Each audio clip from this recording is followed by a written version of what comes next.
সম্মানিত বিনিয়োগকারী ভাই বোনেরা, আসসালামু আলাইকুম। আশা করি আপনারা সবাই শারীরিকভাবে সুস্থ আছেন।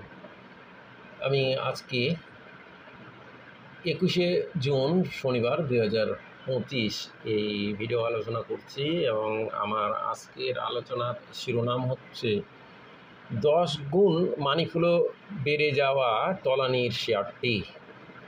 তলানিতে থাকা যে শেয়ারটি 10 গুণ মানি ফ্লো বেড়েছে, এই শিরোনামে বন্ধুরা আমি আজকে আপনাদের সামনে যে শেয়ারটি নিয়ে আলোচনা করব, সেই শেয়ারটির 10 গুণের মতো মানি ফ্লো বেড়ে গেছে এবং মানি ফ্লো হচ্ছে টেকনিক্যাল ইন্ডিকেটরের একটি বড় মানদণ্ড এবং নিয়ামক মানদণ্ড পরিমাপ করার একটি ইন্ডিকেটর। এবং এই ইন্ডিকেটরটি মানি ফ্লো বেড়ে যাওয়া ইন্ডিকেটরটি টেকনিক্যাল ইন্ডিকেটরে সবচাইতে গুরুত্বপূর্ণ অন্যতম একটি ইন্ডিকেটর। তো এই মানি ফ্লো বেড়ে গেছে 10 গুণ, কিন্তু শেয়ারটির প্রাইস বাড়ে নাই এবং তলানিতে আছে।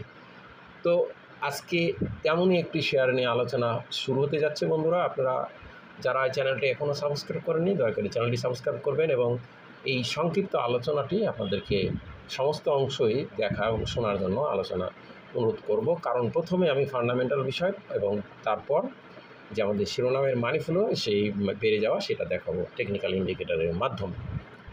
তো আমাদের প্রথমে বলা যাক যে শেয়ারটি আলোচনা করব সেটি হচ্ছে আইটি সেক্টরের অগ্নি সিস্টেম। গত বৃহস্পতিবারে 24,24,000 ভলিউম নিয়ে 6,71,00,000 টাকার শেয়ার ট্রানজ্যাকশন করে 80 পয়সা কমে 2.84% কমে 27 টাকা 40 পয়সা ক্লোজ প্রাইস ছিল। আইটি সেক্টরের এই অগ্নি সিস্টেম শেয়ারটির বর্তমানে ইপিএস 1 টাকা 44, পি রেশিও 19.03, যা সেফটি বিনিয়োগযোগ্য পি লোন মার্জিন বলবৎ রয়েছে। শেয়ারটির ফান্ডামেন্টাল রেশিও অনুযায়ী 172 টাকা হলেও, ন্যাব অনুযায়ী 172 টাকা হলেও তার ফান্ডামেন্টাল রেশিও বহন করবে এবং এই ইপিএস অনুযায়ী শেয়ারটি 70 টাকা হলেও লোন মার্জিন বলবৎ থাকবে।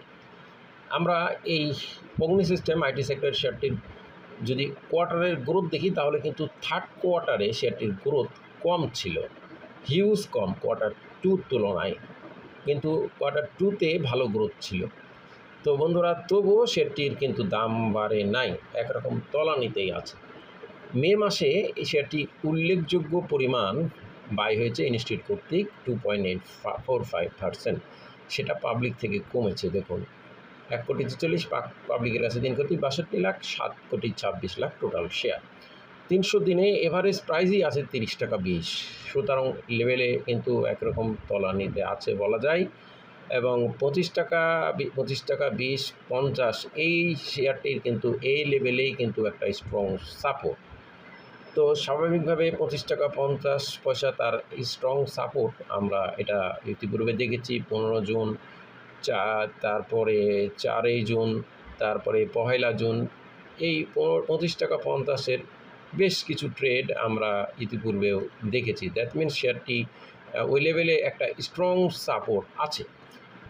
তো বন্ধুরা, যেহেতু শেয়ারটি তলানিতে আছে এবং শেয়ারটি তেমন বাড়ে নাই, কিন্তু শেয়ারটির মানি ফ্লো ইন্ডিকেটরে শেয়ারটি বড় ধরনের 10 গুণ মানি ফ্লো বেড়েছে, সেটা আমি আপনাদেরকে দেখাবো। এই শেয়ারটি ফান্ডামেন্টালিভাবে এখন আপনাদেরকে আমি যে বিষয়টি দেখাতে চাই সেটি হলো, দেখুন 28 টাকা 20 পয়সায় 28 টাকায় শেয়ারটি গত 16 জুন হোল্ডেড হয়েছিল, সেলার আউট হয়ে গেছিলো এবং সেই দিন 45 লাখ ভলিউম নিয়ে তারপর শেয়ারটি কিন্তু প্রাইস কারেকশনে যায় এবং তারপর আবার একদিন 28 টাকা 20, এই যে 28 টাকার ক্লোজ ভ্যালুটা 20 পয়সার ক্রস করে। এখন এই শেয়ারটি আমাদেরকে দেখতে হবে 28 টাকা 60, যেটা হায়ার হাই ভ্যালু ছিল, এর উপরে লেনদেন হচ্ছে কিনা। যদি 28.60 এবং 28.60-এর উপরে ক্লোজ ভ্যালু হচ্ছে কিনা, যদি 28.60-এর উপরে ক্লোজ ভ্যালু হয়, তারপর দেখতে হবে 30 টাকা। এই 28.60 এবং 30 এই দুটো ভ্যালু যদি করতে পারে, তাহলে শেয়ারটি কিন্তু পুনরায় একটা ভালো হবার সম্ভাবনা উড়িয়ে দেওয়া যাবে না। এবং যেহেতু শেয়ারটির হিউজ মানি ফ্লো ইনক্রিজ করেছে, সেহেতু শেয়ারটির একটি ভালো অবস্থান তৈরি হচ্ছে। এবার আমরা শেয়ারটির টেকনিক্যাল ইন্ডিকেটারে মানি ফ্লোটা দেখাবো।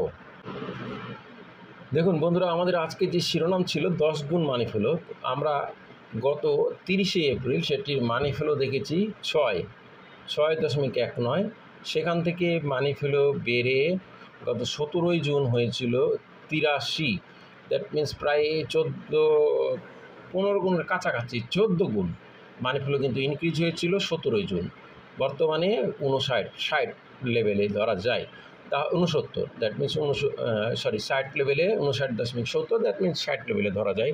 তাহলে এই যে 6 থেকে 60, দ্যাট মিন্স 10 গুণ। এখানে দেখুন 6 থেকে 60 10 গুণ, এবং এই সময় সেটির প্রাইস আমরা যদি দেখি, সেটির প্রাইস ছিল 24 টাকা 40। সেই শেয়ারটির 10 গুণ মানি ফ্লো বেড়ে বর্তমানে 27 টাকা 40। দ্যাট মিন্স মাত্র 3 টাকা বর্ধিত হয়েছে। দ্যাট মিন্স 11-12% বেড়েছে, কিন্তু 10 গুণ তার মানি ফ্লো বেড়েছে। এটা একটা বিশাল বিষয়। তো আমরা সেটির ম্যাকডি কিন্তু ব্লু লাইন অরেঞ্জ লাইন থেকে উপরে আছে এবং সুপার আপট্রেন্ড লেভেলে আছে, জিরো লাইনের উপরে আছে। ফিশার ট্রান্সফর্মও ব্লু লাইন অরেঞ্জ লাইনের উপরে আছে এবং জিরো লাইনের উপরে আছে, সুপার আপট্রেন্ড লেভেলে আছে, আপট্রেন্ড লেভেলে আছে, এবং ম্যাকডিও আপট্রেন্ড এবং ফিশার ট্রান্সফর্ম আপট্রেন্ড। এবং আরএসআই ইন্ডিকেটার, আমরা সেটির আরএসআই ইন্ডিকেটার গত 16ই জুন 70 হয়ে গেছিলো, তারপরে সেটির আরএসআই ইন্ডিকেটার 70ই ছিল, ও তারপর সেটির আরএসআই এখন কিছুটা কারেকশন হয়ে বর্তমানে 62 লেভেলে এসেছে, যা সেফটি বিনিয়োগযোগ্য আরএসআই অবস্থানে চলে এসেছে। তো বন্ধুরা, আমাদের এই আলোচনা কাউকে বাই বা সেল করার জন্য না, শুধুমাত্র শেয়ারটির অবস্থান জানানো বোঝানো। তার আগে আলোচনা অনশিষ্ট আলোচনা, তাই আলোচনা দেখে বাই সেল করবেন না, নিজে জেনে বুঝে সিদ্ধান্ত নেবেন। আজকে কিন্তু সবাই ভালো থাকুন। আসসালামু আলাইকুম।